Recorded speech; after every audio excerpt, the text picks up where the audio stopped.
అసలకి కుటుంబ నేపథ్యం ఏంటి అసలు మీది? మిడిల్ క్లాస్ మొత్తం మిడిల్ క్లాస్ నుంచి వచ్చాను. లోవర్ మిడిల్ క్లాస్ కూడా అనుకోవచ్చు. అక్కడి నుంచి వచ్చాను. ఆల్రెడీ చెప్పానండి. అది నాకు ఏం చేస్తారు? ఫ్యామిలీ గురించి అమ్మా నాన్న అంటే వాళ్ళ గురించి చెప్పడం నాకు ఇంట్రెస్ట్ లేదు. ఆల్రెడీ చెప్పా. చాలా ట్రామాటిక్ చైల్డ్హుడ్ నాది. దాని గురించి ఆల్రెడీ మాట్లాడేశాను. పర్సనల్ లైఫ్ గురించి ఇంకా మాట్లాడదలుచుకోలేదు. ఒక్కటే సారీ. అంటే నేను విన్నాను. అంటే పర్సనల్ లైఫ్ మీ పర్సనల్ లైఫ్ కూడా ఎఫెక్ట్ అయిందా? ఏమవ్వలేదు. అంటే నేను పుట్టినప్పటి నుంచి కూడా నేనేంటి ఇళ్ళ పుట్టాను, చాలా డబ్బున్న వాళ్ళు పుట్టుండాలి, నేను రాజుల కుటుంబానికి ఎక్కడ పుట్టాలి అనుకునేవాడిని. అంటే మా స్కూల్లో కూడా మా మదర్ వస్తే ఎవరంటే మా పక్కింటామని చెప్పేవాడిని. అంటే నేను చాలా రిచ్ అని ఫీల్ అయ్యేవాడిని చిన్నప్పటి నుంచి. రిచ్ అంటే నాట్ డబ్బులు అని కాదు, ఒక గ్లోరీ ఉంటది కదా నాలో. నేనేంటి వీళ్ళు మిడిల్ క్లాస్ పీపుల్ పుట్టాను అనే ఫీలింగ్ ఉండేది నాకు. ఎందుకో తెలియదు నాకు.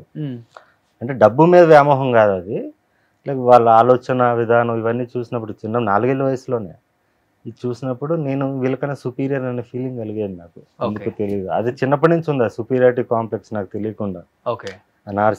నార్సిస్టిక్ బిహేవియర్ కానీ నాలో. అందుకే మ్యానుఫ్యాక్చరింగ్ డిఫెక్ట్ అంటున్నా. ఓకే. నానున్నారా? టచ్ లో ఉంటారు నాన్నకి? ఎవరికి టచ్ లేదు. అమ్మకు కూడా? ఎవరికి లేదు. ఇద్దరికి టచ్ లో లేరు. ఓకే. వాళ్ళ లైఫ్ లో వాళ్ళు.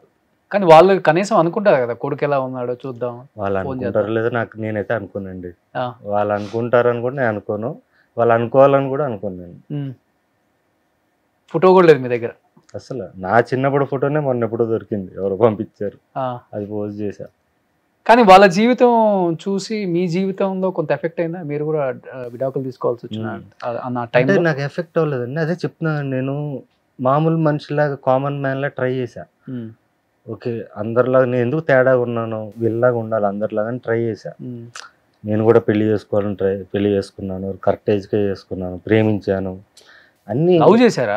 Love marriage. ఓకే. ఆ అమ్మాయి నేను ఇద్దరం లవ్ మ్యారేజ్. ఎమోషన్స్ ఇన్వెస్ట్ చేశాను. అంటే ఏదో ఫేక్ లవ్ కాదు, ఫేక్ మ్యారేజ్ కాదు, సీరియస్ గా నా సైడ్ నుంచి 100% ఇచ్చి చేశాను. చూశాను, ఇదంతా ఫేక్ అనిపించింది. ఇప్పుడు నరుడు బ్రతుకు నటన అంటారు కదా, ఇదంతా నటనే, ఇదంతా ఏంటి, ఇదంతా రియాలిటీ కాదనిపించింది. నా సన్న చూపించింది 1 year కి, పుట్టిన 1 year కి. నాకు సన్ మీద ఏం ఫీలింగ్ రాలా. అంటే నాకు సినిమా తప్ప మనుషుల మీద నాకు వ్యామోహం లేదు అనేది ఒకటి అర్థమైంది. నాకు కడుపు తీపి లేదు. ఇప్పుడు కడుపు తీపి ఉన్న యాక్టర్లు, సో కాల్డ్ యాక్టర్స్ ని చూస్తున్నాం మనం చాలా మందిని. వాళ్ళ కొడుకుల్ని, వాళ్ళ కొడుకు లేకపోతే అక్క కొడుకుల్ని, చెల్లెల కొడుకుల్ని అందరం తీసుకొచ్చేస్తున్నారు ఇండస్ట్రీకి. ఫర్ ఎగ్జాంపుల్ దీంట్లోనూ ఇండస్ట్రీ అనే కాదు, వేరే సెక్షన్స్ ఆఫ్ దీని. కడుపు తీపి యాక్చువల్లీ సమాజానికి డేంజర్. ఇప్పుడు నా కొడుకు, నేను హీరోయిన్ అనుకున్నాను, రేపు నా కొడుకుని హీరోయిన్ చేయాలనుకుంటే అది నా స్వార్థం, సమాజానికి డేంజర్. ఇంకో టాలెంటెడ్ పర్సన్ ఎవరన్నా ఉంటే వాడికి అడ్డు కట్టేసినట్టే కదా ఆటోమేటిక్గా. నేను సో నేను కరెక్ట్ గానే ఉన్నాను అనిపించింది. రాజకీయాల్లో, సినిమాల్లో ఎక్కువ ఉందనే మీ భావన? ప్రతి చోట ఉంది. అంటే ఈ రెండు ఎక్కువ కనిపిస్తాయి కాబట్టి మనకి. ప్రతి చోట ఉందండి. లైక్ మీరు దేంట్లో అన్నా ఉంటుంది, మీరు కార్పొరేట్ కంపెనీస్ లో ఉంది, ప్రతి చోట ఉంటది. అక్కడ దాకా ఎందుకు, టీ కొట్లో కూడా ఉంటది. వాడు నా తర్వాత నా కొడుకు టీ కొట్లో 15 ఏళ్ళు పనిచేసే కుర్రోడు ఉంటాడు, వాడికన్నా కూడా ఇలా కొడుకు ఇస్తాడు కదా. అవును, తాళాలు. నెక్స్ట్ అంటే ఏం చేయాలని వాళ్ళ కొడుకులు నెక్స్ట్ మరి ఇంకా కడుపు తీపని కూడా అంటున్నా. మనిషి మీద వ్యామోహం, వాడి రక్తం మీద ఇది నాది అనుకునే వ్యామోహం కన్నా కూడా ఎవరిలో టాలెంట్ ఉంది, ఎవరిలో ఏది ఉంది, వాడిని పైకి తీసుకురావాలి. నేను కష్టపడేవాడిని మనం ఎంకరేజ్ చేయాలి, వాడిని మనం గుర్తించాలి అనేది ఎప్పుడు వస్తుందంటే మనకి ఇది లేనప్పుడు. ఓకే, నా సొంత రక్తం, నా సొంత ఇది అనే ఫీలింగ్ లేనప్పుడు. సొంత అనేది నీ డ్రీమ్ ఉండాలి. ఇప్పుడు నాకు సినిమా మీద ఉంటుంది, అది మిగతా వాటి మీద లేదు. సో నేను అనుకున్నా, అంటే I might be wrong, but నేను చూసిన దాంట్లో నా లైఫ్లో నాకు అనిపించింది ఏంటంటే, నాకు సినిమా తప్ప, ఒక కళ మీద తప్ప దేని మీద నాకు వ్యామోహం లేదు. అండ్ ఇది కరెక్ట్, నా పాయింట్ ఆఫ్ వ్యూలో కరెక్టే. ఎందుకంటే సమాజానికి చెడు చేయదు అని రీసెంట్గా అనిపించింది. ఇది రీసెంట్గానే, అంటే రిలీజ్ అవుతుంటాం కదండి. అంటే బాబు కూడా పుట్టిన తర్వాత అనిపించింది. బాబు పుట్టి నేను చూసింది 10 years అయిపోయింది. 10 years అయిపోయింది, నాకు ఫీలింగ్ కలగలేదు. ఓకే, నాకు ఇది లేదేమో, సినిమా మీద ఏం ఫీలింగ్ కలగలేదు నా కొడుకు అని? అదేం కలగలా. అంటే అందరూ చెప్తారు కదా, నీ కొడుకుని ఫస్ట్ టైం చూసినప్పుడు ఇలా ఉంటుంది, అలా ఉంటుంది, మనసులో ఇది వచ్చేస్తుంది. నాకు రాలా. ఆవిడ కూడా అదే ఎక్స్పెక్ట్ చేసింది, వీడికి వస్తుందేమో, మారుతాడేమో అని.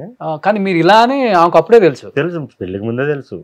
మారుతాడు, నువ్వు మారుతావు అనుకున్నాను. అది ఎలా మారుతావు అనుకున్నావు, నేను ఇంతే కదా ఫస్ట్ నుంచి. కానీ మరి ఎందుకు కొడుకుని కన్నారు? మరి కనకుండా ఉండాలి, ఆమెకు కావాలి. ఓకే. రేపు వాడు కూడా మీలాగా తయారవుతాడు చూడండి. మంచిదే కదా, తయారైతే మంచిదే కదా, తయారైతే. సో వాడిని పుట్టినప్పుడే చూసారు మీరు? అంతే అంతే. అది పుట్టినప్పుడు అంటే 1 year తర్వాత చూసాను. 1 year తర్వాత. ఓకే. ఇప్పుడు వాళ్ళతో కూడా టచ్లో లేరు? అసలు లేదు. 10 years అయిపోయింది. 10 years అయిపోయింది. తమిళ వాళ్ళు? తమిళ. ఓకే. బాబు ఫోటో కూడా లేదు మీ దగ్గర, వైఫ్తో కూడా మాట్లాడరు, వాళ్ళు మీతో మాట్లాడడానికి ట్రై చేయరు? అదే ట్రై చేసినా నేను మాట్లాడను, ఎప్పుడోసారి చేస్తారు వాళ్ళు కూడా, రోజు వాళ్ళకి అర్థమైపోయింది కదా, ఎప్పుడోసారి ఇంకా 2 yearsకి ఒకసారి అట్లా మెసేజ్ పెడతారు, నేను పట్టించుకోను. ఏంటి ఇప్పుడు మీకు అసలుకి జీవితం అంటే ఏంటి అసలు? మీకు జీవితం నాకు సినిమా వినోదం? సినిమా అండి. మనిషి అన్నోడు 100 ఏళ్ళు చచ్చిపోతాడు అంటే, ఇప్పుడు అంటే 60 ఏళ్ళే బతికేది ఎవడన్నా, నాకున్న అలవాట్లకి ఇంకా తక్కువే బతకచ్చు, కానీ చచ్చాక కూడా బతుకుండాలన్నది నా అంబిషన్ అండి. ఓకే. చచ్చాక కూడా మన కళ బతుకుంటది, ఫ్యూచర్ జనరేషన్స్ కూడా మనం గుర్తుంటాం, మనిషి ఎనీ టైం చచ్చిపోవచ్చు. ఓకే అనేది నా మెయిన్. సో ఇప్పుడు మీకు మనుషులు అంటే ఇష్టం లేదు, బంధాలంటే ఇష్టం లేదు, బాధ్యతలు అంటే ఇష్టం లేదు? మనుషులు ఇష్టమే, బంధాలంటే నాకు కమిట్మెంట్ లేదు. ఓకే. కమిట్మెంట్కి అంటే లైక్ నా కొడుకు, నా భార్య, నా అమ్మ, నా నాన్న ఉండదు. ఇప్పుడు ఇంకా బయట ఎవరన్నా నాకు బాగా నచ్చి వాళ్ళ టాలెంట్ నచ్చితే నేను ఎంకరేజ్ చేస్తాను. కానీ ఈ బంధమే లేకపోతే మీరు ఈ భూమి మీదకే వచ్చేవాళ్ళు కదా మరి? అది ఓకే, రాకపోయింటే ఇంకా మంచిది కదా, ఇదంతా ఉండేది కాదు కదా మనకి. ఈ భూమి మీదకి రావడం అనేది అది కాకతాళీయమా ఇదే అని మనకు సంబంధం లేదు. మనం వచ్చాక మనం ఫిలాసఫీ తెలుసుకున్నాం. మనం ఒక్కొక్కళ్ళు బంధం లేకపోతే మీరు వచ్చేవాళ్ళు గారు, అసలు ఆ బంధం లేకపోతే మీ కొడుకు కూడా పుట్టేవాడు కదా. ఓషో కూడా వచ్చేవాడు కదా, ఓషో ఇదే కదా చెప్పాడు, పెళ్ళిళ్ళు చేసుకోకండి, ఎంజాయ్ చేయండి లైఫ్ అని చెప్పాడు. ఇప్పుడు చేస్తున్నారు ఎంజాయ్? మరి ఎవరు మీరు? పెళ్లి చేసుకో, ఇప్పుడు పెళ్లి అనేది లేదు, ఇంకా అయిపోయింది లైఫ్ లో, ఇప్పుడు ఎంజాయ్ చేస్తున్నారు లైఫ్ ని?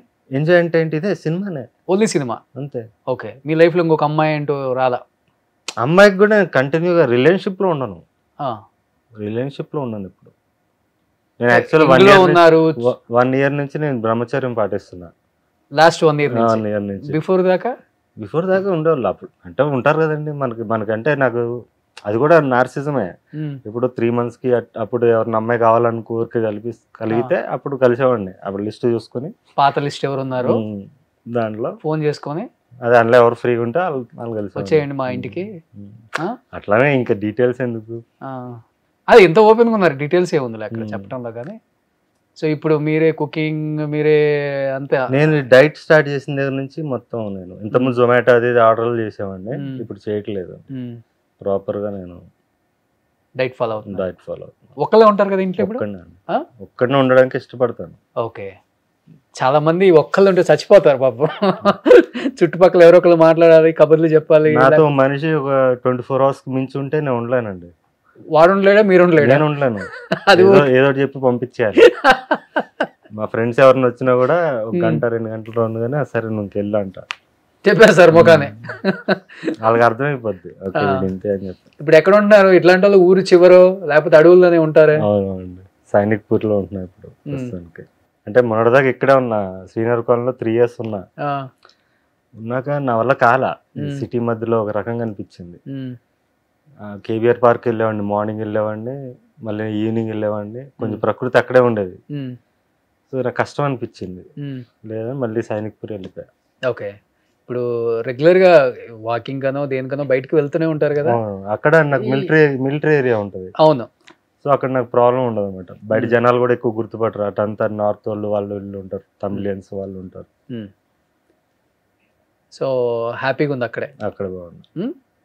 సుమన్ టీవీలో మీ పర్సనల్ అండ్ బిజినెస్ ప్రమోషన్స్ కోసం కింది నెంబర్కి కాంటాక్ట్ చేయండి.